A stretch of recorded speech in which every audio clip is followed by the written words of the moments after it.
National Day Against Trafficking in Persons, trapped behind the scam. You can also track us on www.radionigeriaibadan.gov.ng, X, Instagram and Facebook at PFM935 Ibadan. I'm Emilia Ojemudia. Now the details of the news. Osun State government has raised alarm over the alleged invasion and attacks on homes of top government officials by the Nigeria Police Force Osun State Command, including the house of the Secretary to the State Government, SSG, Mr. Teslim Igbalaye. According to a statement by the State Commissioner for Information and Public Enlightenment, Mr. Kolakbo Alimi, the state government explains that during the time the SSG's house was invaded, his ward officials were holding meeting with the command while the SSG was attending the stakeholders forum in Osogbo, the state capital. The state government appealed to President Bola Tinubu, traditional rulers, the Nigeria Police Force and the National Security Advisor to intervene and halt what it alleged as targeted attacks against government officials and Accord members. The Osun State Police Command yesterday arrested the Secretary to the State Government, Mr. Teslim Igbalaye, and 5 others following a raid on his residence in Osogbo. According to the police, the arrest was carried out during an operation in which officers also recovered millions of naira, electoral materials, and other exhibits. The Department of State Services, DSS, has arraigned 5 suspected members of the Jama'atul Ansarul Muslimina fi Bilad Sudan, popularly known as Ansaru, before the Federal High Court in Abuja over the May 15 abduction of pupils and teachers in Orire local government area of Oyo State and the alleged killing of 2 victims. The defendants are Mahmoud Muhammad, Abubakar Abbas, Abdul Razak Umar, Yunusa Musa and Shamsu Adamu Sani. According to the charge, the federal government alleged that Muhammad and Abbas ordered members of the Ansaru terrorist group to kidnap and kill victims across the country if they were arrested, with the aim of compelling the government to accede to their demands. The federal government further alleged in the second count that the kidnapping culminated in the killing of 2 victims, Michael Oyidokun and Deacon John Olaleye. The suspects, however, pleaded not guilty to the charges bordering on terrorism, conspiracy, aiding terrorism, and concealment of information. Following their plea, counsel for the prosecution, Dr. Callistus Eze, urged the court to remand the defendants in the protective custody of the DSS pending trial. Justice Salim Ibrahim granted the application and ordered that the defendants be remanded in DSS custody. The judge directed that they should be granted unhindered access to their lawyers and 2 members of their immediate families, as well as adequate medical care. He subsequently adjourned the case until September 25 for the commencement of trial. Chief of Army Staff Lieutenant General Waidi Shaibu has appointed 4 general officers commanding GOCs for the newly established Army divisions. The appointments and changes are contained in a statement by the Director of Army Public Relations, Colonel Apollonia Anele. According to the statement, the appointments follow President Bola Tinubu's approval of the expansion of the Nigerian Army structure from 8 to 12 divisions, alongside the recruitment of 28,000 new personnel. The new divisions are 5 Division Headquarters, Makurdi, to oversee Benue, Nasarawa and Kogi states, 9 Division Headquarters, Ilorin for Kwara and Niger states, 10 Division Headquarters, Jalingo for Taraba and Adamawa states, and 83 Division Headquarters, Benin, to oversee Edo, Delta and Bayelsa states. Retirees and veterans of the Broadcasting Corporation of Oyo State, BCOS, have called for urgent measures to restore the corporation to its former prominence and improve its operational efficiency. The call was made at a one-day forum organized by retirees of the corporation at the Nigeria Union of Pensioners, BCOS, Chapter Hall, Ibadan. The meeting provided an opportunity for participants to deliberate on the current state of the corporation, discuss the welfare of pensioners, and examine issues relating to the payment of pensions. Contributors, including Pastor Wale Oladile, Mr. Biodun Alalade, Mrs. Adeola Sholuade expressed concern over what they described as the deterioration of broadcast facilities, the conversion of parts of the corporation's landed property into housing estates, and other challenges confronting BCOS. In separate interviews, the chairman of the Nigeria Union of Pensioners BCOS chapter, Mr. Ayorinde Atisa, and the chairman of BCOS Veterans, Mr. Bimbo Makinde, said a communique containing recommendations for the revitalization of the corporation would be presented to the appropriate authorities. The meeting is called so that we use it to appeal to government of Oyo State to do that which is necessary. Various suggestions will be collated. There will be something that is common ground for all of us, and that will be presented to the authorities and also to the press.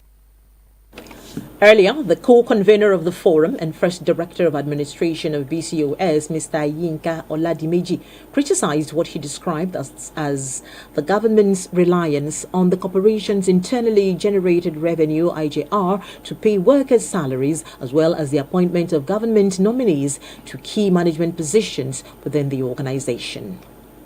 You're on to the news at 11 on Premier FM 93.5 from the stable of Radio Nigeria. Just stay with us. We'll be back shortly.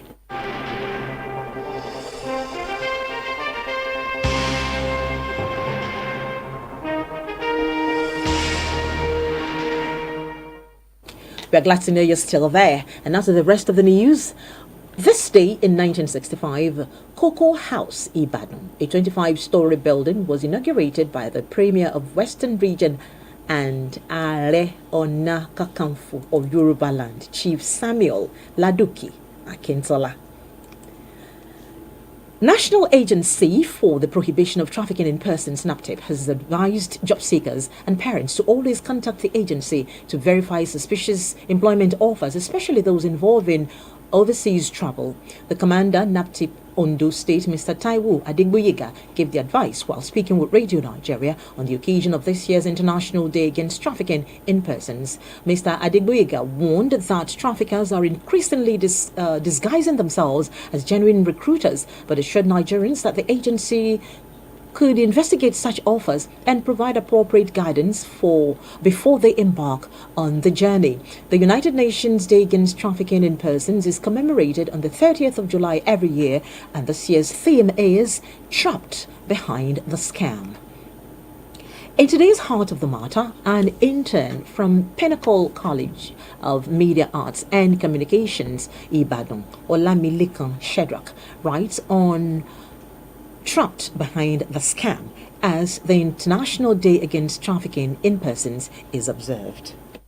Every 30th of July, the world observes the International Day Against Trafficking in Persons to draw attention to one of the most serious violations of human rights. It is a day to remind governments, communities, and individuals that behind many attractive promises of overseas jobs, scholarships, modern contracts, lucrative employment, and even online friendships, there may be a dangerous trap known as human trafficking. The theme for this year's commemoration, Trapped Behind the Scam, could not be more timely. It highlights the disturbing reality that traffickers now rely less on force and more on deception. Through fake recruitment agencies, fraudulent job offers, romance scams, social media advertisement, and online messaging platforms, criminal networks lure unsuspecting victims into lives of exploitation. What often appears to be the opportunity of a lifetime can quickly become a nightmare if care is not taken. Many victims end up being trapped in forced labor, sexual exploitation, domestic servitude, forced begging, organ harvesting and trafficking, or even compelled to participate in cybercrime. By the time they realize that they have been deceived, their passports have been confiscated, their movements restricted, and their freedom completely taken away.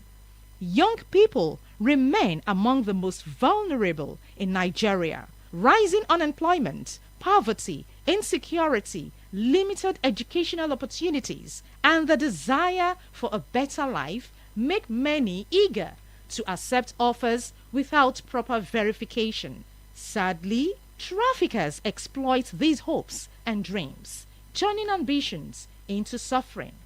One of the most disturbing trends highlighted by the year's campaign is the growing number of victims trafficked into online scam compounds. Many are promised legitimate employment, only to find themselves imprisoned and forced to operate internet fraud schemes under threats, violence, starvation, and torture. Tackling this menace requires collective responsibility. Government must strengthen anti-trafficking laws, prosecute offenders, improve border security, and work closely with international partners to dismantle trafficking networks. Communities also have vital responsibilities.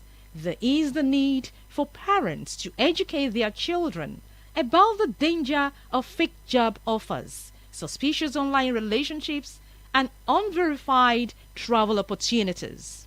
Schools, religious organizations, traditional institutions, civil society groups, and community leaders must continue to raise awareness about the tactics used by traffickers.